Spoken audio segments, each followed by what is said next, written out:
milestone, the 100th launch from Sriharikota. That makes each one of us, every Indian, proud. We are also proud of the scientific acumen, the capabilities, the capacities of our scientists, our space experts, and at the same time also thankful to the enabling milieu, to the patronage provided by the political leadership headed by Prime Minister Modi. And while we celebrate the 100th launch from Sriharikota, it's important to share with the audience how this has been made possible and how this has happened in rapid strides in the last few years. Our statistics bear out, figures bear out, evidence bears out that there has been a quantum leap since 2014 after Prime Minister Modi came in. And this quantum leap has been both in the terms of the development of the infrastructure and also in the terms of the investment. For example, ISRO was established in the year 1969, the same year when America landed the first human being on the surface of the moon. Sriharikota became operational in 1971. The first launch happened in 1979. But the first launching pad could be established only by 1993. And the second launching pad also in Sriharikota took another more than a decade in 2004, which means that over the last 50 years or so, the progress was not at a pace that could have been expected. But in the last 10 years, infrastructure-wise, in addition to the 2 launching pads that already exist in Sriharikota, the work has started on the 3rd launching pad, which is going to be a bigger one to carry the bigger satellites, the heavier ones, and also larger ones in size. And at the same time, another site has also been, in addition to this location of Sriharikota, another location has been identified in Tamil Nadu in district Tuticorin, where again the foundation stone was laid by Prime Minister Modi in February last year, that is 2024. So that is the quantum development in infrastructure. As far as investment is concerned, ISRO had to wait for nearly 50-60 years, working with very minimal resources, as a result of which the abundant acumen, abundant talent, abundant potential of our scientific experts could not find its full realization. But it happened only in the last few years after Prime Minister Modi introduced the new space reforms and opened it up to the public-private participation.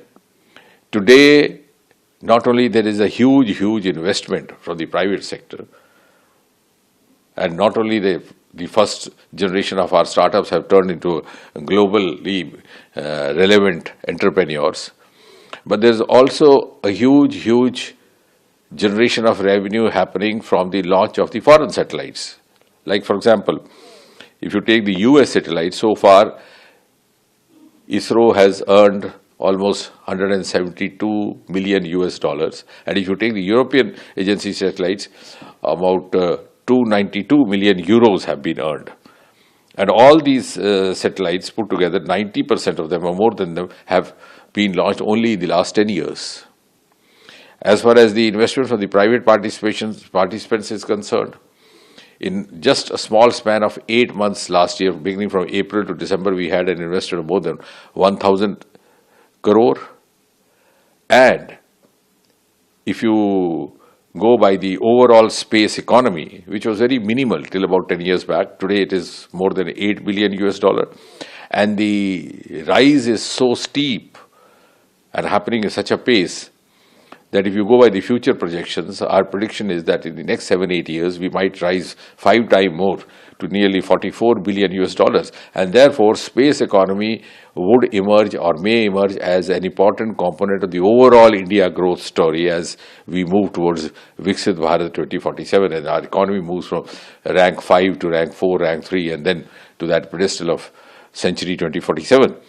And therefore, I think this is an occasion to celebrate that we have at least at the end, after a long delay, at least achieved in enabling our space scientists, space experts realize their full potential and also realize their full acumen in bringing India not only at par but in certain ways ahead of several other nations. Our SpaceX, now if you talk of the missions that are in the they are lined up for the next year. This year began with SpaceX, the docking and undocking, which is a very fascinating and very important mission for our subsequent missions like Gaganyaan and space station. And today we had this 100th launch, which is also sending up a navigation satellite. Soon we would have a US satellite for communication, using satellite communication. Following that, there would be NISR, which is a joint collaboration between NASA and ISRO, which would send up an aperture radar with the precision of as much as just about a few centimeters, and it will take pictures of the entire Earth every 12 days.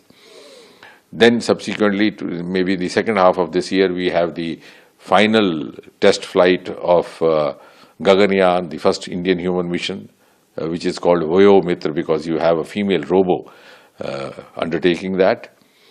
Then 2026, we'll have Gaganyaan, the first Indian human mission. 27, Chandrayaan 4, which will also use this docking and undocking facility, which has been made available by SpaceX, or which has been accomplished successfully. Then 28, Venus mission. 2035, India hopes to have its own space station, which would be named Bharati Antariksh Station. And by 2040, if all goes well as per our schedule, we'll have first Indian landing on the surface of Moon through a totally indigenous mission launched from the Indian soil.